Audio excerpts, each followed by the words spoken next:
January 5, 2020. The year began with the dedication of our new building, and the building is beautiful, and it is functional, and it is welcoming. And then there was COVID. And with COVID came crisis. The Chinese character for crisis contains both the character for danger and the character for opportunity. And we've certainly had both. And in this report, both of those need attention. It has been a year of losses,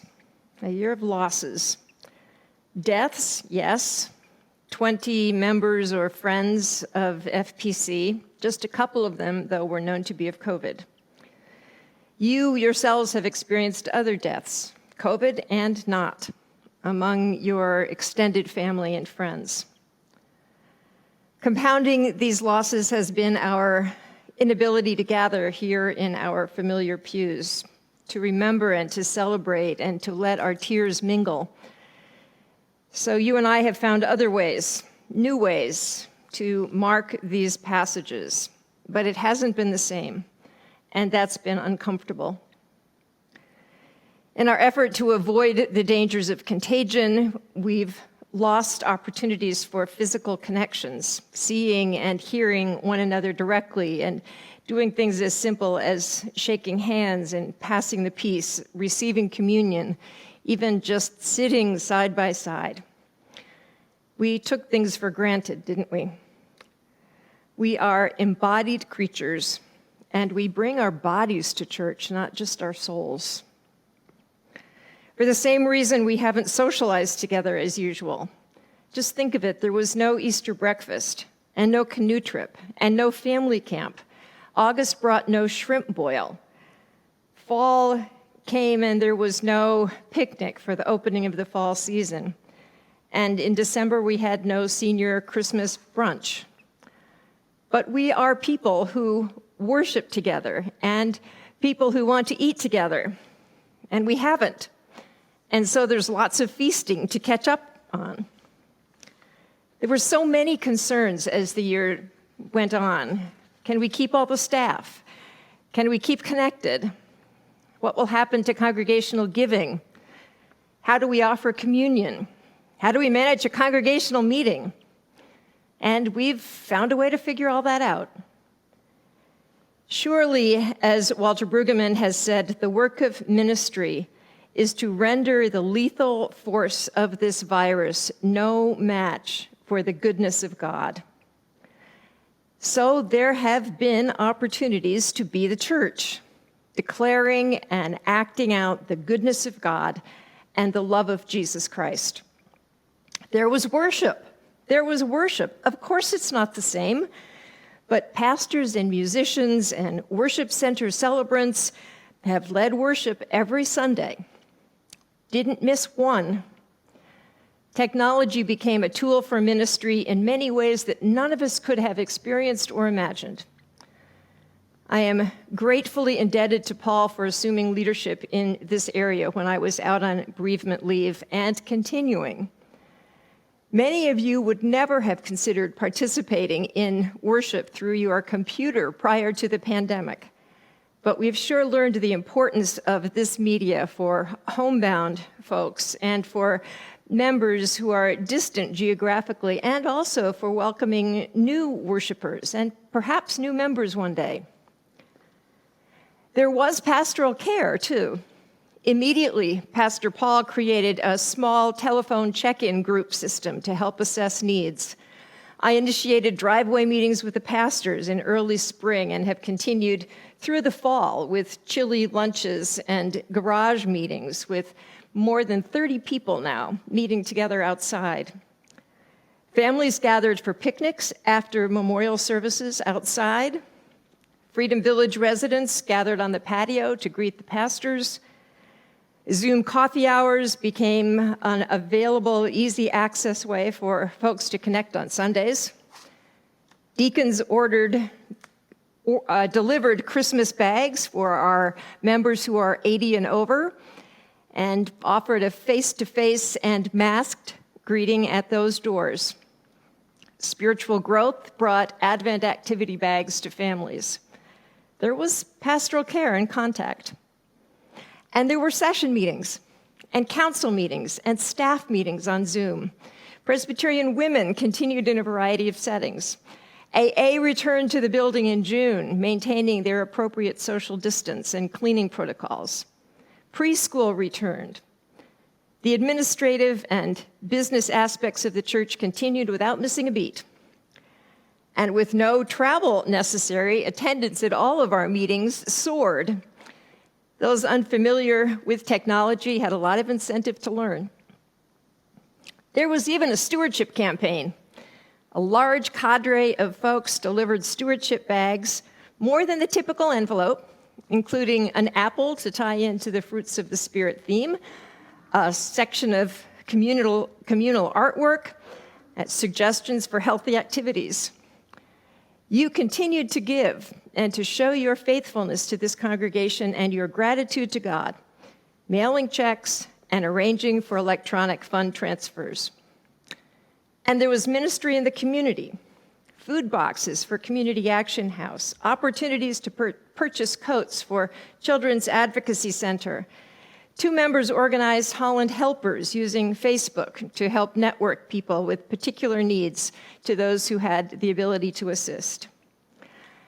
Oh, it has been quite a year with its losses and its opportunities. You have shown your resilience and your adaptability, your creativity, and your commitment to this community of faith.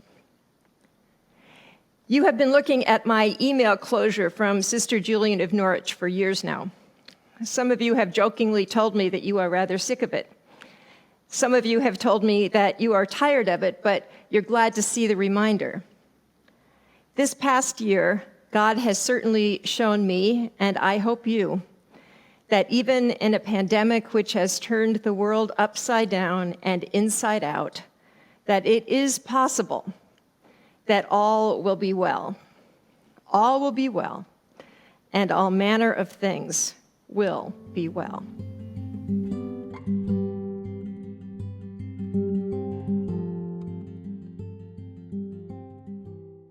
Back in May, the kids of the church put together a video to thank all of the volunteers. You may remember it.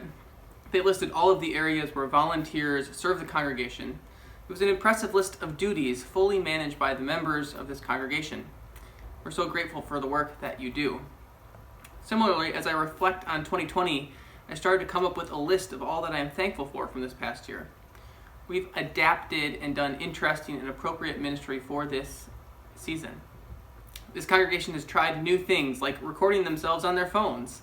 We've gathered in new ways, outside, on Zoom.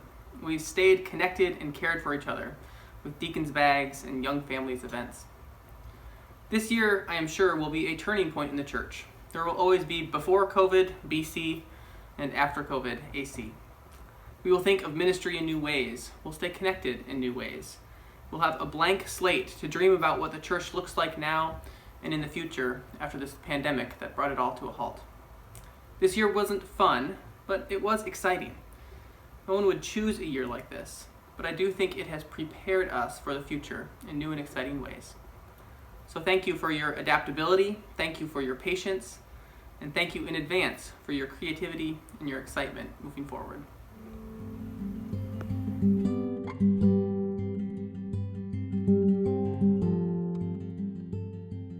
So for spiritual growth this year, we had a lot of challenges, a lot of changes because of COVID, but I feel that we have really capitalized on our ability to reach out to our community and our congregation. So for spiritual growth, before COVID shut down, we were able to have our women's retreat, which was a theme about water and water protection, and that went wonderfully. Then COVID hit, and we had to change our approach. So in order to connect with our young families, we tried to deliver as much as we possibly could. So, Eli, what did we do? We We delivered kites and we delivered donuts in a bus. And Gaby, what else did we do? What'd you get this for? Say, we got the art box for school. Tell them. we got the art box for you. So we delivered art boxes for back to school. We have the Advent set up so the children could do the Advent wreath and the children messages together in conjunction with the videos, the YouTube videos for the kids' messages. We delivered graduation gifts to our graduating seniors. We brought them cakes and flower and balloons, all in the bus, utilizing the bus. And the youth group has been meeting via Zoom and as outside socially distanced as possible. So we've been trying to be as responsible but yet connected as possible. So we're trying to get creative and do fun things. So between the takeout box of fun, the kites, the Advent wreaths, the art boxes, we tried to do a lot. So we're going to continue to do that and try to connect with our congregation and our young families. You say, it's been a great year. It's been a great year. All right, that is our annual report.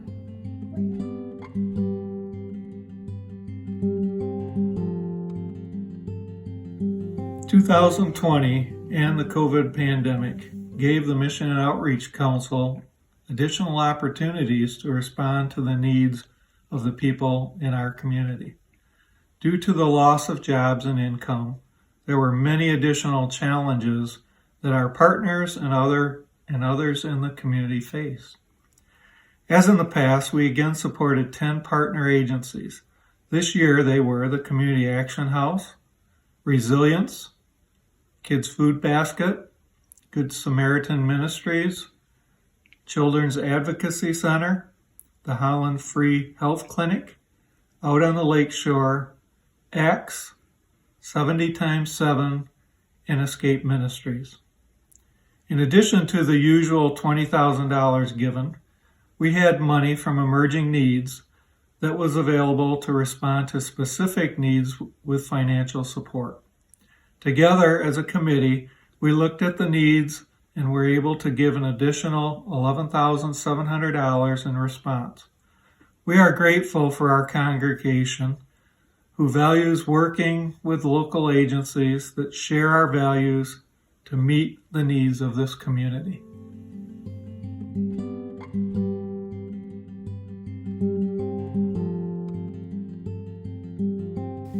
This is the 2020 annual report for the Worship in the Arts Council. We consider all aspects of the worship experience at First Presbyterian, and the team includes Pastor Linda, Elders Gary Smith and Jan Brashler, and members Lois Rogers, Marlene Gregory, and Mark Van Oostenburg. Thank you all for your energy and commitment. This year, of course, has been a challenge. Since March 15, we have only been able to worship in person on 4 occasions and for 3 outdoor communion services. Our highest priority has been to maintain safety for everyone and be aligned with the latest medical and political guidance. It was critical to be present, to be uplifting, and to provide a sense of community with each other. And amazing work has been done to respond to these challenges. First, and most obviously, was the creation of a high-quality, digitally available worship experience. We are indebted to Linda and Paul for soldiering through the challenge of an empty sanctuary and making it feel as though we were there together. From our humble first service, we have continuously explored the potential of this new medium of worship. Though many have contributed in very significant ways, it is impossible to overstate the effort, leadership, and commitment of Pastor Paul in leading the production of these worship experiences. Thank you, Paul. Together, we have received inspired sermons, including a thematic expose on the importance of mountains in Scripture and a theme series on the fruits of the Spirit. We have also shared communion, celebrated Easter, baptized our children, and welcomed insightful voices to the pulpit. Many have shared the voice of God from their homes and with their children, and we have mourned the passing of loved ones from our congregation and families. Together, we have experienced worship content in new ways, including videos, photographs, and many other types of content not previously possible. A little data for you. To date, we have produced 39 full worship services and have had over 9,200 views of those services, averaging almost 230 views for each service. By the end of this year, we will have touched God's children nearly 10,000 times. Music also presented a special challenge. We have been uplifted by the glorious voices of our choir, singing solos, singing in ensembles large and small, through the magic of a technology which has allowed us to create music together in a safe way. We thank the amazing leadership of our Director of Music, Chuck Norris, and thank all those individuals who surmounted the technical challenges and were courageous enough to allow their recorded voices or their instruments to be shared. Well done. The amazing choral work was also supported by other instrumental work. We are thrilled to have rehired the FPC trio, consisting of Nick Norris on flute, Andrew Pleasure on cello, and Emily Krabinski on piano, and have been blessed by their beautiful work. We have also marveled at Nick's multi-voiced bells compositions and are thrilled that Emily is now on staff as First Presbyterian's pianist and organist. Intentionally tying this work together has been the importance of connection. We all miss the warmth that comes from being in physical presence with our church family, but our digital services, our outdoor services and communions, and our installation of a Christmas tree near the south entrance have all been conceived as a way to help us stay connected with each other, trusting that in Christ we are one vibrant, grateful, and graced community of faith.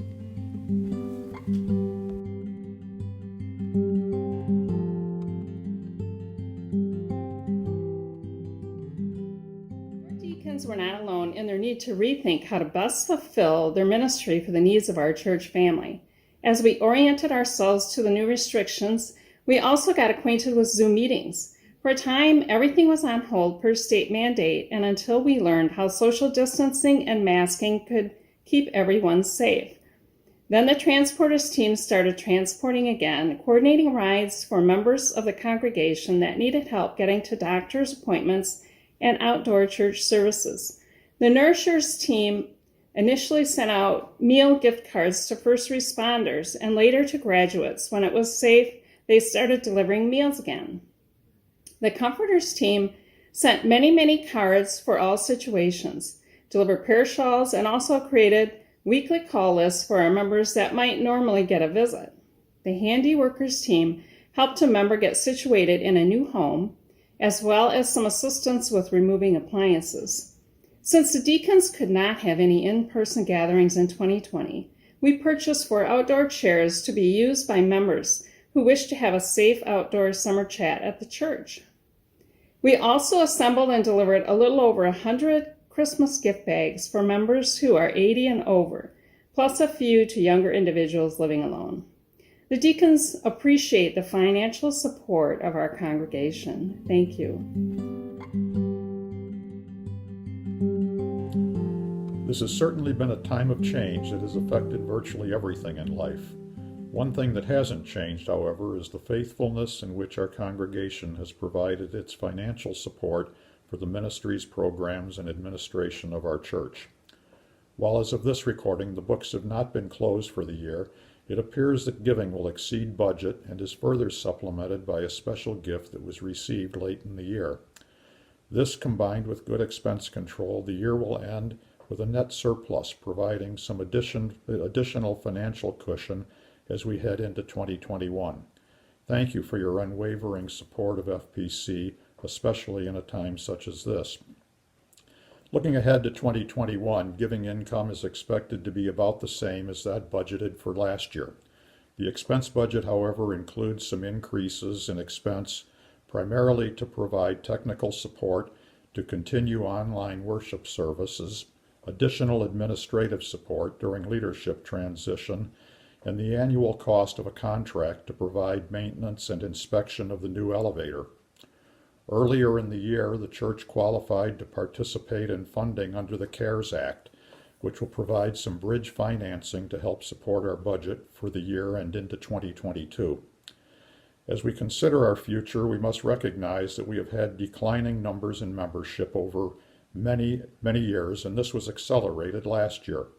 This, of course, is translated into a reduction in our number of giving units. It is impractical to provide financial statements and budget in this online format, so instead this information will be provided in the next issue of Profiles. Again, on behalf of the Stewardship Committee, we thank you and the congregation for your generous support and faithful giving to the church. I'm John Kreppel. In March of 2019, after several months of detailed plan preparation, the construction phase of A Place for All was started. The tentative schedule for completion was projected to be roughly 6 months. Unanticipated issues cropped up almost immediately as potentially hazardous material was discovered and remediated. This was the first in a number of issues that resulted in an increase in work scope, schedule conflicts, and unanticipated costs that required us to dip into the contingency portion of the budget. Even though most of the contingency was used during the project, we completed the work within the original budget. To complicate matters, the Holland and West Michigan area was enjoying a building boom that resulted in a lack of skilled workers. This resulted in scheduling issues as our project had to be shuffled around to meet the availability of subcontracted personnel. Further issues with material deliveries, also due to the related construction and general manufacturing demands, plagued the project as we tried to move forward with limited construction activities as time and worker availability allowed. There were other issues concerning what is uncovered when an existing building is added onto. All the while we were worshiping and doing the work of the church while being surrounded by construction barriers to keep us safe and the building as clean as possible. Then, and finally, there was the pandemic.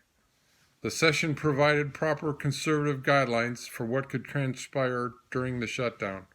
As time passed and the severity of the pandemic became known, the project work was completed and the church became more accessible and construction personnel became more available.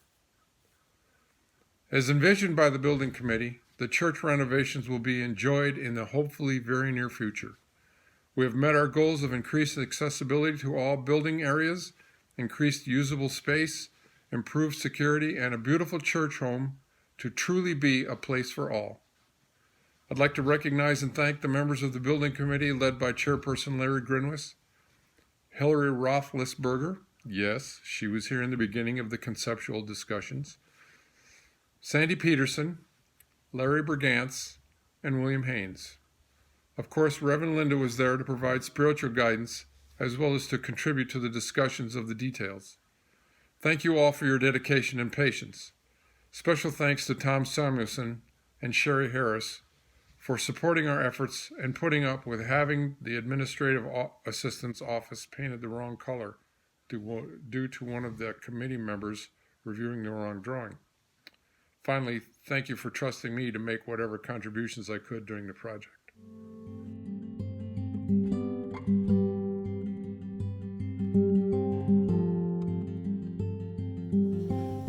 While the church building has been closed to most of its normal events, the Building and Business Committee has continued to address issues to ensure the building is ready when it can be used again by the congregation.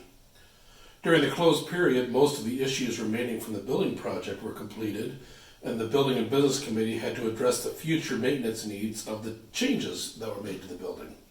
The most prominent of these was the monitoring, inspection, and service of the new elevator. As fall approached, the annual inspection of 12 furnaces through the building found a cracked heat exchanger in the upper east wing. This furnace was replaced, but there are still many furnaces in the building over 20 years old. Also, with the help of John Kreppel and Gary Smith, we were able to provide a refreshed look to the garage building with some new siding and paint. While the normal uses of the building are on hold, the projects to maintain the building continue to ensure it's ready that when the doors can be opened again.